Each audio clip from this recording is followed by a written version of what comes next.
Hello అండి, అందరికీ నమస్తే ఫ్రెండ్స్. ఈరోజు మన వీడియో వచ్చేసి ఈవినింగ్ స్నాక్స్ చేసి చూపిస్తాను. చాలా ఈజీగా చేసుకోవచ్చు. పిల్లలైనా పెద్దవాళ్ళైనా ఇష్టంగా తింటారు. ఇలా ఉడికించుకున్న ఉలవలను మనకు ఎన్ని కావాలో అన్ని గుగ్గీలకి తీసుకొని తతిమాయి ఫ్రిడ్జ్లో పెట్టుకొని ఎప్పుడు కావాలనుకుంటే అప్పుడు ఉలవచారు చేసుకోవచ్చు. కుక్కర్లో ఉడికించుకునేటప్పుడు జాగ్రత్తగా ఉడికించుకోవాలండి. 3-4 విజిల్స్ కంటే ఎక్కువ వచ్చినాయి అంటే కుక్కర్ పేలిపోతుంది. జాగ్రత్తగా ఉడికించుకోవాలి. ఇలా పక్కన పెట్టేసుకొని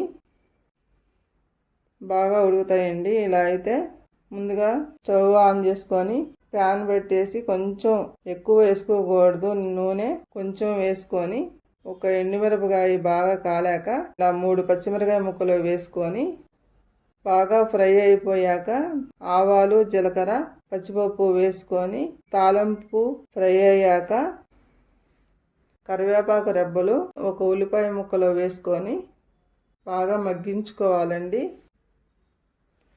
కొంచెం పసుపు వేసుకొని బాగా మగ్గించుకోవాలి. ఇలా బాగా పూర్తిగా మగ్గిన తర్వాత బౌల్లో తీసుకున్నాం కదండి, ఉలవలను ఇలా వేసుకొని కొంచెం సేపు అలా ఫ్రై చేసుకోవాలి. కొంచెం ఉప్పు వేసుకుంటే సరిపోతుంది. ఆల్రెడీ పచ్చిమిరకాయల్లో కారం ఉంటుంది కదా, అది సరిపోతుంది. టేస్ట్ చూసుకొని స్టవ్ ఆఫ్ చేసుకోవాలండి. ఇట్లా కలుపుకొని స్టవ్ ఆఫ్ చేసి ప్లేట్లో సర్వ్ చేసుకుందామండి. ఎంతో రుచికరమైన ఉలవల గుగ్గిళ్ళు రెడీ అయిపోయాయి. ఇలా కనుక పిల్లలకు పెట్టామంటే బలానికి బలం, ఆరోగ్యానికి ఆరోగ్యం, చాలా బాగుంటాయండి. మీరు ట్రై చేసి నా కామెంట్ పెట్టండి. నా వీడియోలు నచ్చినట్లయితే ప్లీజ్ సబ్స్క్రైబ్ చేయండి, లైక్ చేయండి, షేర్ చేయండి.